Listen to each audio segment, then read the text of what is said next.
नमस्कार, मैं हूं आशीष और आप सभी का स्वागत करता हूं नए रहे के ऑफिशियल यूट्यूब चैनल पे। तो दोस्तों देखिए, इस वीडियो में हम बात करने वाले हैं उन सभी व्यू आर्टिस्ट के बारे में जिनका सैंपल सेलेक्ट नहीं हुआ है। साथ ही उन सभी को बहुत बहुत शुभकामनाएं हमारी तरफ से, कॉन्ग्रेचुलेशन कि आप लोगों का सिलेक्शन हुआ है। आप प्लीज़ जल्द से जल्द टीम को कॉन्टेक्ट कीजिए और फर्दर जो भी प्रोसेस होने वाले हैं उसके बारे में इंफॉर्मेशन कलेक्ट कीजिए। क्या होने वाले हैं आगे मैं आपको बता देता हूँ। अब आप हमारी टीम को मैसेज करेंगे तो टीम आपको एक स्पेसिफिक ग्रुप में ऐड करेगी जहां पे आपको प्रोडक्शन से रिलेटेड इन्फॉर्मेशन प्रोवाइड की जाएगी, जहां आपको एक मीटिंग शेड्यूल किया जाएगा आपके साथ में, जहां पे आपको स्टोरी की ब्रीफिंग दी जाएगी कि आज जिस शो पे आप काम करने वाले उस शो की एक्चुअल कहानी क्या है। हर कैरेक्टर के बारे में आपको बताया जाएगा, उस कैरेक्टर का डायलॉग्स कैसे होने चाहिए, उसका मूड कैसा है, उसके कैरेक्टर्स लाइक जो भी स्पेसिफिकेशन है रिगार्डिंग द शोज आपको वो दिए जाएंगे। ठीक है, इसके अलावा आपको पेमेंट टर्म्स क्या है, ड्यूरेशन क्या है, कब आएगा, कब शोज रिलीज होगा, हर एक डिटेल्स आपको उस मीटिंग में दे दिया जाएगा। ठीक है, तो आप लोग जाइए फटाफट टीम को कांटेक्ट कीजिए जिन लोगों का भी सिलेक्शन हुआ है। जिनका सिलेक्शन नहीं हुआ है उन्हें बता दें कि आपके ऑडियो के सिलेक्शन ना होने के पीछे बहुत बड़ा रीजन नहीं है, बहुत छोटी छोटी कुछ कमियां हैं जो आपको सुधारनी होगी। इस बार मैंने देखा है बहुत सारे व्यू आर्टिस्ट के प्रोनाउंसिएशन में प्रॉब्लम है, कि बहुत बड़ी प्रॉब्लम है एक्चुअली। ठीक है, या हो सकता है कि आपका नेटिव प्लेस कुछ और है। ठीक है, आप रहने वाले बंगाल के हैं बट आप हिंदी में ट्राई कर रहे हैं, साउथ के ट्राई कर रहे हैं, मुंबई के ट्राई कर रहे हैं, तो हो सकता है उसकी वजह से थोड़ा सा है, बट प्रोनाउंसिएशन इश्यूज थे। दूसरा, अभी भी कुछ ऐसे लोग हैं जो कि टर्म्स कंडीशन को फॉलो नहीं कर रहे हैं। आई थिंक क्योंकि हमारे साथ हमेशा कोई न कोई नए व्यू आर्टिस्ट जुड़ते रहते हैं, शायद आपका ये पहला होगा कि आप हमारे साथ में जुड़े हैं और आपने पहली बार सैम्पलिंग की होगी। ठीक है, तो आपको बता दें, नए रही अपने हर एक चीज़ों को लेके बहुत ही ज़्यादा स्ट्रिक्ट है, फिर वो टर्म्स कंडीशन हो, वर्किंग प्रोसेस हो, हमारा जो भी क्राइटेरिया हमारी चीज़ को लेके बहुत ही स्पेसिफिक है, बहुत ही ज़्यादा स्ट्रिक्ट है अपने रूल्स रेगुलेशंस को लेके। स्क्रिप्ट में जब भी सैंपल के लिए आपको स्क्रिप्ट दिया जाता है तो उसमें लिखा होता है टॉप पे कुछ गाइडलाइंस, आपको उन्हें फॉलो करना होता है। अगर आप उन्हें फॉलो नहीं करेंगे डेफिनेटली आपका सिलेक्शन नहीं हो पाएगा। राइट, तो अब आप जाके देख लीजिएगा कि आपने सारी गाइडलाइंस को फॉलो किया था। अगर मोनो है तो आपने स्टीरियो तरह सबमिट किया था, अगर किया है तो रिजेक्ट है। अगर आपने मोबाइल फोन से रिकॉर्ड किया है तो आपका रिजेक्ट है। अगर आपके सैंपल में नॉइस है, बैकग्राउंड नॉइसेस हैं, तो आपका रिजेक्ट है।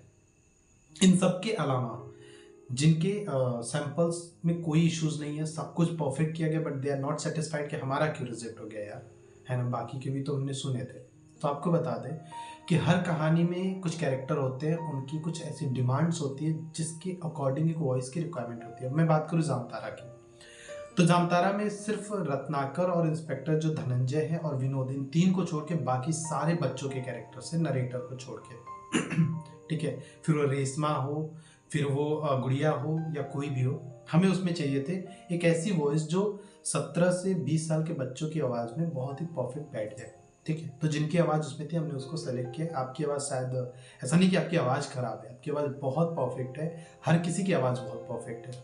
ठीक है, बट उस पर्टिकुलर कैरेक्टर के लिए स्पेसिफिक नहीं थी, मतलब परफेक्ट नहीं थी उस कैरेक्टर के लिए। अब जैसे मैं बात करूँ, 4 साल के बच्चे की आवाज़ हमें चाहिए और मैं जिसकी आवाज़ का बेस 40 साल वाला है उसको नहीं रख सकते। राइट, तो हमें एक ऐसी आवाज़ चाहिए जिसका बेस वो 4 साल के बच्चे को मैच करे। राइट, तो जिनकी उस एज के हिसाब से, उस कैरेक्टर के हिसाब से आवाज़ परफेक्ट थी उनको रखा गया, बाकी को नहीं रखा गया है। इट्स नॉट मीन कि आपकी आवाज़ खराब थी, आपका क्वालिटी खराब था, आप अच्छे व्यू आर्टिस्ट नहीं हो, it doesn't mean it, just आपका आवाज़ उस पर परफेक्ट नहीं बैठ रहा था। ठीक है बात करते हैं बेगम का बादशाह। बेगम के बादशाह में भी सेम वही रीज़न था, क्योंकि बहुत सारे सैंपल बहुत ही खूबसूरत थे, बहुत अच्छे थे।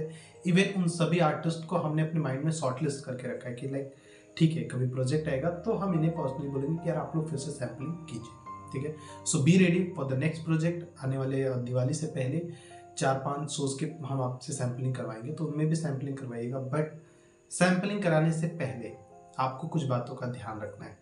ठीक है, कौन कौन सी बातों का ध्यान रखना है? सबसे पहला बात, सैंपल को सैंपल की तरह रिकॉर्ड मत कीजिए, सैंपल को मेन प्रोजेक्ट की तरह रिकॉर्ड कीजिएगा। कैसे? आपको प्रोजेक्ट तभी मिलेगा जब आपका सैंपल अप्रूव होगा। सैंपल अप्रूव नहीं हुआ, प्रोजेक्ट नहीं मिलेगा। समझे? तो आपको सैंपल परफेक्शन के साथ रिकॉर्ड करना है। एक जो मिस्टेक मैंने देखा है बहुत सारे लोगों में, व्यू आर्टिस्ट में यूजुअली देखता हूँ नए व्यू आर्टिस्ट जो हमारे साथ जुड़ते हैं, वो क्या करते हैं कि बहुत ही जल्दबाजी में डायलॉग्स को रिकॉर्ड करता है। यार ये बहुत ही ना कह सकते हैं कि निगेटिव इम्पैक्ट देता है। शायद आपको इस वजह से भी काम ना मिलता है या कहीं की मिल भी जाता है, ठीक है। बट हमें लगता है कि आपको डायलॉग को ठहराव के साथ पढ़ना चाहिए, उसके मूड के हिसाब से पढ़ना चाहिए। गुस्से में है तो हम गुस्से में धीरे नहीं बोलते, लेकिन जब बातें प्यार की हो रही हो तो ठहराव के साथ बोलते हैं। जैसे मैं आपसे बात कर रहा हूँ, नॉर्मल कन्वर्सेशन है, इसमें बहुत ही ज़्यादा ना तो गुस्सा है, एग्रेशन कुछ भी नहीं है, बट मैं आपसे एक एक शब्द समय ले लेके बोल रहा हूँ, ठीक है। तो आपको इसी हिसाब से डायलॉग्स को परफॉर्म करना होता है, ठीक। ये नहीं कि आपने सिर्फ डायलॉग देखा, उसको अपने अपनी आवाज़ देते रिकॉर्ड कर दिया, नहीं, ये आपको नहीं करना होता है। तो मैंने देखा है कि एक ही डायलॉग को कोई एक व्यू आर्टिस्ट है जो 25 से 30 सेकंड में कंप्लीट कर रहा है, और कुछ व्यू आर्टिस्ट हैं जो 18 से 20 सेकंड में कंप्लीट कर दे रहे हैं। अब ये जो 10 सेकंड का जो गैप आ रहा है, ये बहुत बड़ा मैटर करता है, लाइक किसी भी ऑडियो शोज के लिए, ऑडियंस को रोकने के लिए, ठीक है। एक होता है कि एक बंदा नरेशन कर रहा है, वो चीज़ों को आवाज़ के हिसाब से, मतलब पर्टिकुलर शब्द को हम कितना स्ट्रेच कर रहे हैं, किस शब्द पे हम ज़्यादा जोर दे रहे हैं, ये व्यू आर्टिस्ट की कॉमन सेंस वाली चीज़ें, वो किस चीज़ों को कैसे एक्सप्लेन करना चाहता है। जैसे मुझे अगर आपको कुछ समझाना है तो मैं किस शब्द पे कितना ज़्यादा जोर दे रहा हूँ, इससे आप कनेक्ट कर पाओगे, तब शायद आप मेरी बात को समझ पाओगे, अदरवाइज तो आप नहीं समझोगे। सेम ऐसे ही है ऑडियो शोज में भी, कि आपको पता होना चाहिए, तो वो आप देख के रिकॉर्ड कीजिएगा। नेक्स्ट कोई भी आएगा, स्क्रिप्ट आपको प्रोवाइड किया जाएगा, स्क्रिप्ट देखिएगा, और स्क्रिप्ट पढ़ने के बाद हमें इतना तो पता चल जाता है कि सीन में क्या कहानी चल रही है, और किसके अकॉर्डिंग ये किस मोड में, मतलब किस मूड में ये लिखा गया है पर्टिकुलर स्क्रिप्ट, तो उस मूड में जाके आपको रिकॉर्ड करना है, ठीक है। जैसे अगर मैं बात करूं बेगम का बदला वाले में तो कुछ डायलॉग्स, पहला वाला नॉर्मल था, दूसरा वाला रोते हुए था, बट लोगों ने पहला वाला भी रोते हुए रिकॉर्ड किया, दूसरा वाला भी रोते हुए रिकॉर्ड किया, जो कि निगेटिव इम्पैक्ट देता है, ठीक है। तो इन चीज़ों का भी आप ध्यान रखिएगा, ठीक है। और अपकमिंग जो भी आप शोज में रिकॉर्ड करेंगे अपने सैंपल्स को, प्लीज़ सैंपल को सैंपल की तरह नहीं, फाइनल प्रोजेक्ट की तरह रिकॉर्ड कीजिएगा। तो ये छोटा सा मैसेज हमारी तरफ से, छोटा सा अपडेट। आई होप कि आपको आपके डाउट्स क्लियर होंगे, एंड आप सभी को आपका फीडबैक भी मिल गया होगा। बहुत शुक्रिया नए के साथ जुड़ने के लिए, काम करने के लिए, एंड आई होप कि आपको हमारे साथ काम करके अच्छा भी लगेगा।